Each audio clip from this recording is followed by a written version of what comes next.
अस्सलाम वालेकुम। SM news के साथ मैं हूं मुक़द्दर रज़ा। SM न्यूज़ स्टूडियो में खुशामदीद। खबरों का सिलसिला बढ़ाते हुए खबरन करते हैं शहर रसूलनगर से।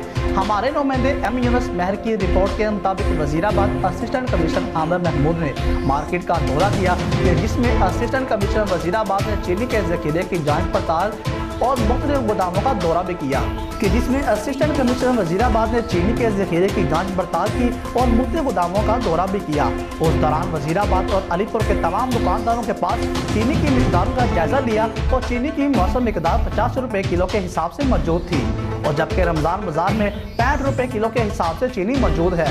असिस्टेंट कमिश्नर वज़ीराबाद ने दौरान विजिट 3 लोगों को जुर्माने भी आयद किए। उस दौरान असिस्टेंट कमिश्नर वज़ीराबाद आमिर महमूद ने मीडिया से गुफ्तगू करते हुए कहा कि चीनी ना देने वाले दुकानदारों के खिलाफ सख्त कार्रवाई अमल में लाई जाएगी और तमाम अमला वज़ीर आला पंजाब की हदायत पर आवाम को रिलीफ पहुँचाने के लिए हर वक्त ग्राउंड में मौजूद है।